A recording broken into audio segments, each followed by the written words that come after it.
today in this session, I'll discuss with you chapters metals and non-metals. Now, what are these metal and non-metals?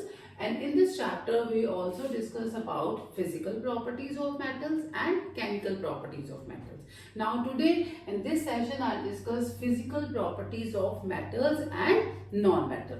Now, the first property of metal is luster. You have ever seen that gold, silver, aluminium? When you look at their surface, you find that they have a shining surface, and for that we can say that metals have metallic luster. That's why the gold and silver metals are used for making the jewelry. Why they are used for making the jewelry? Because of having the metallic luster, that is shining surface. Now the next is metals are hard. Metal, if I'll take the iron rod and if I'll try to break it, if I'll take an aluminium rod, copper rod, or if I'll try to break it, then we are not able to break it even with the hammer. Then the shape will change, but we are not able to break. Why? Because they are hard. Now, but there are some exceptions also. If I write here sodium, I'm writing here potassium and lithium. These are metals, but these metals are not hard. These metals are soft metals. Okay? This is the most frequently asked questions in the exam. Write the name of metals that are soft. You can write sodium, potassium or lithium. Now they are so soft that we can even cut them with the help of knife. Now the next property is malleability. If I'll give you the example of aluminium foil, aluminium foil we use in the kitchen, or it is used for wrapping the food stuffs, food items. अगर आपने अपनी चपाती को pack करना है या किसी food stuff को pack करना है, what we use the aluminium foil. Now which property is this, that how we can use the very thin sheet of aluminium foil. Now if the metals can be drawn into thin sheets, if the metals can be converted into thin sheets, this property is called malleability. So malleability is what? That metals can be converted, the property due to which metals can be converted into thin sheets. This is property is called malleability. Now the next is ductility. You have ever seen the copper wire, iron wire? Now wires, now it means that metals can also be drawn into thin wires, and this property is called ductility. Ductility means the property due to which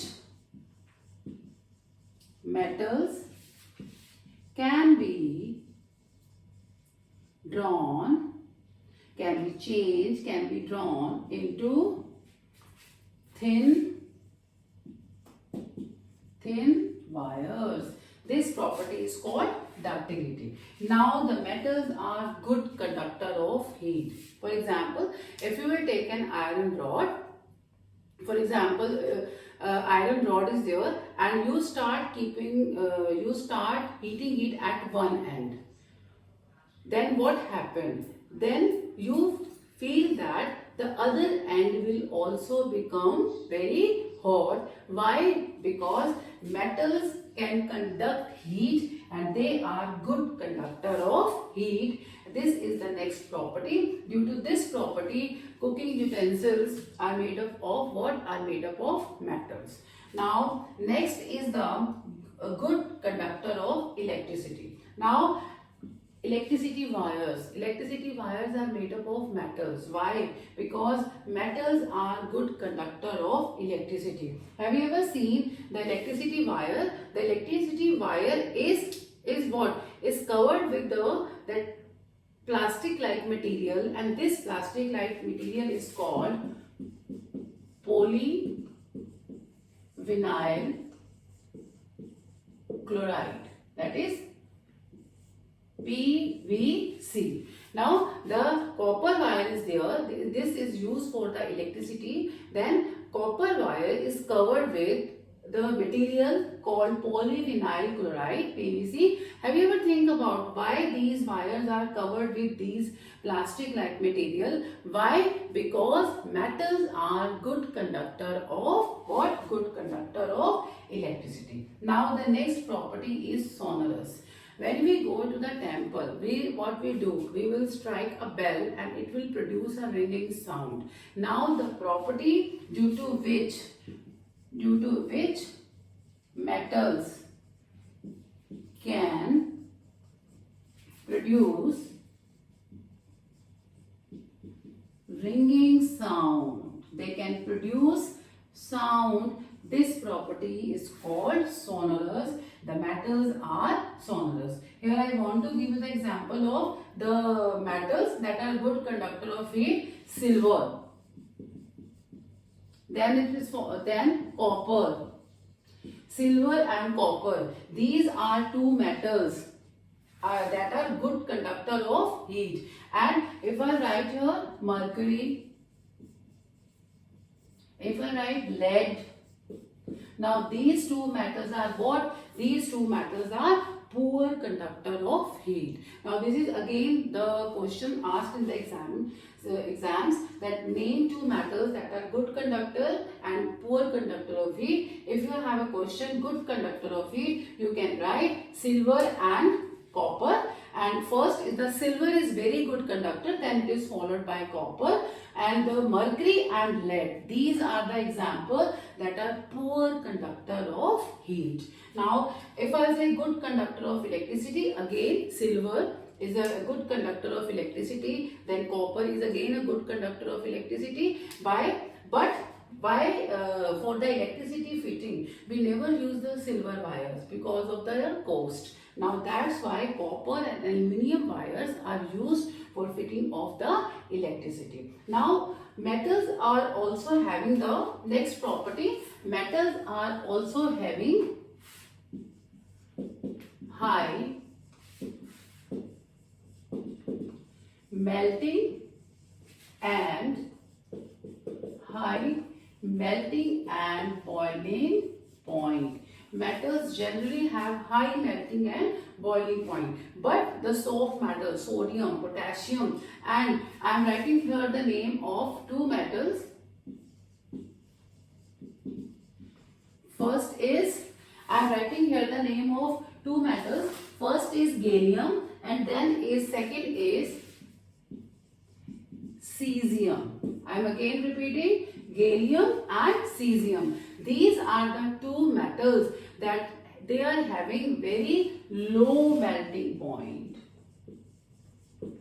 Generally metals have high melting point, but these two are the exceptions that having the low melting point. इनका melting point इतना कम है कि when you keep them on their palm, they get melt. They get melt.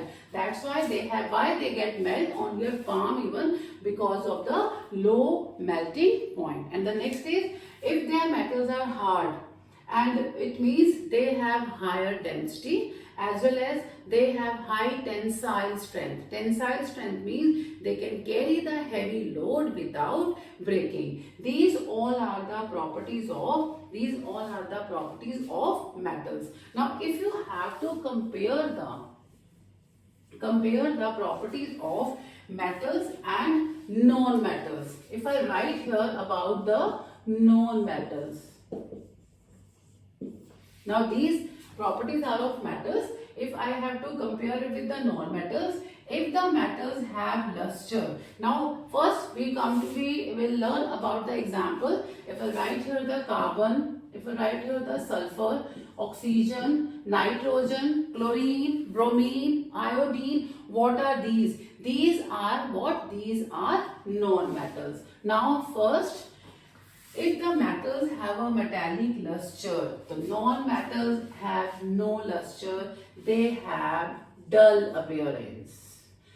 They are not lustrous, they have dull appearance. Only one non-metal, that is called iodine.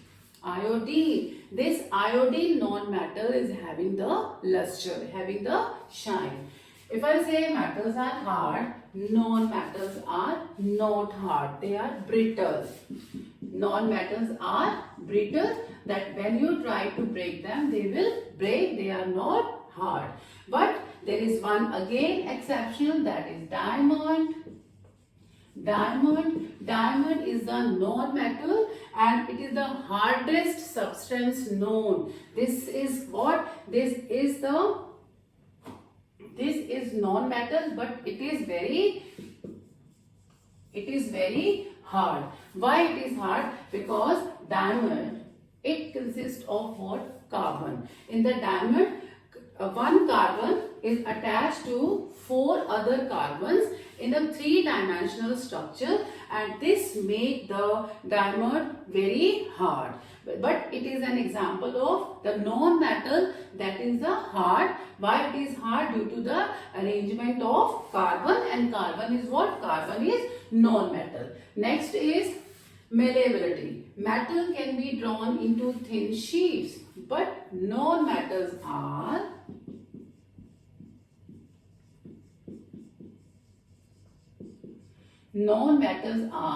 what? They are non-malleable. I'll say metals are good conductor of heat. Then you can say non-metals, just opposite to metals, they are poor conductor of heat. Now, if the metals are good conductor of electricity, the non-metals are poor conductor of electricity, except one, graphite. Graphite is again an allotrope of carbon, in which one carbon is joined to another 3 carbon, and it is having the free electrons, and these free electrons carry the electric current, and this makes the graphite a good conductor of electricity. Again, it is an exception in the non-metals. Rest non-metals are poor conductor of electricity. Now, if metals are sonorous, non-metals are non-sonorous. One more thing here about the non-metals, that non-metals are having the low densities, and they can be they are brittle and they can be break down. Then what happened? Then they are having the low tensile strength, that they can't carry the heavy load. And non-metals, if here metals, most of the metals are solid. One more property I want to tell here, that most of the metals are what? Most of the metals are solid. Solid state में exist करती है metal, except one, mercury, that exists in which state? That exists in liquid state. But non-metals exist in all 3 states: solid, liquid and gas. Solid, liquid and gas. I write a carbon, I write here sulfur, I write phosphorus. Then what are these? These are the non-metals that are solid. But one non-metal, that is bromine. Bromine is a non-metal that exists in liquid state. And oxygen, nitrogen, hydrogen, these all are what? These all are the non-metals, but they exist in which state? In the gaseous state. So we can say non-metals are like metals are not solid. They can exist in all the 3 states: solid, liquid and gas. So here again one important question is here. Name one metal and one non-metal that exists in liquid state. So metal is The example of metal in liquid state, mercury, and example of known metal in liquid state, bromine.